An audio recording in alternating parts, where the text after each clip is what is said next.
कक्षा 10 हिंदी काव्य हम राम नरेश त्रिपाठी द्वारा रचित स्वदेश प्रेम पढ़ रहे थे। तो स्वदेश प्रेम का लगभग 3 पद पढ़ चुके थे। चलिए चौथे पद को देखते हैं। चौथे पद का 2 लाइन ही सिर्फ इस पेज में है, आगे पेज में आपको बाकी लाइन मिलेगा। चलिए देखते हैं। विश्वत रेखा का वासी जो जीता है नित्य हाफ हाफ कर,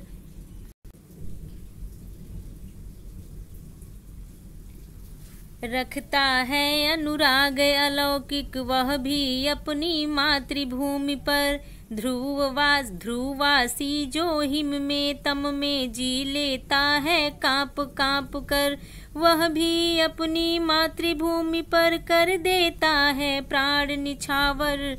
वह भी अपनी मातृभूमि पर कर देता है प्राण निछावर।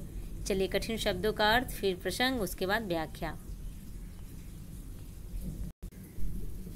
अलौकिक का अर्थ होता है लोक से परे, यानी असाधारण, जो दिखाई न दे। ध्रुववासी का अर्थ होता है ध्रुव प्रदेश का रहने वाला। तम माने अंधकार, आप जानते ही हैं। और कठिन शब्दों का अर्थ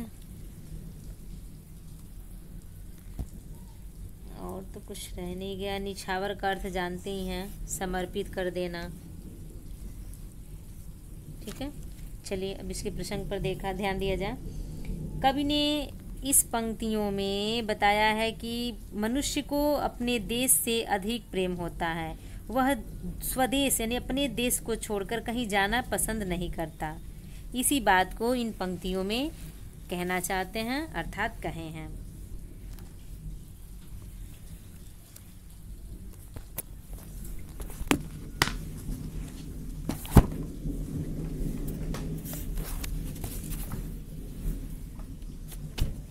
विश्वत रेखा का वासी जो जीता है नित्य हाफ हाफ कर।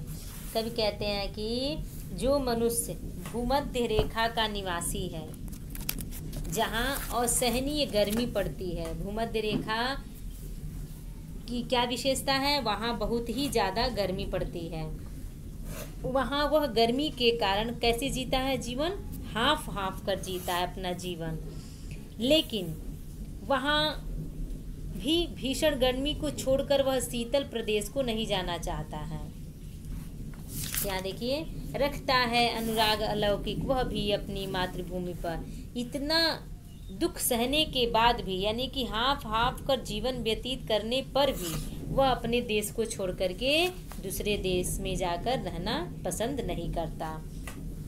फिर आगे कहते हैं कि ध्रुववासी जो हिम में तम में जी लेता है कांप कांप कर। फिर कहते हैं कि जो मनुष्य ध्रुव प्रदेश में रहने वाला है, अर्थात वहाँ सदा ही बर्फ जमी रहने के कारण भयंकर सर्दी पड़ती है।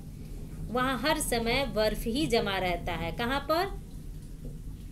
ध्रुव रेखा, यानी कि यहाँ पर ध्रुववासी जो ध्रुव में निवास करते हैं। ध्रुव जैसे आप विश्वत रेखा, भूमध्य रेखा के बारे में जानते होंगे, वैसे ही यह इसकी विशेषता होती है ध्रुव रेखा की, कि वहाँ बहुत ही ज़्यादा ठंड पड़ती है, वहाँ हमेशा बर्फ जमी रहती है। फिर कह रहे हैं आगे कि वहाँ भयंकर ठंडी सह कर भी, यानी कि भयंकर ठंड से कांप कांप कर भी अपना जीवन निर्वाह कर लेता है, परंतु वह ठंड से घबराकर गर्म प्रदेशों में जाकर जीवन जीना नहीं बिताना चाहता। वह भी अपनी मातृभूमि पर कर देता है प्राण निछावर। फिर कहा गया आगे, उसे भी अपनी मातृभूमि से अतुल्य प्रेम है, अतुल्य जिसकी तुलना नहीं की जा सकती है, और वह अपने देश की रक्षा के लिए वह उस पर अपने प्राण को निछावर कर देता है। ठीक है, कठिन नहीं है, बस समझने का प्रयास कीजिए। आगे चलिए देखा जाए।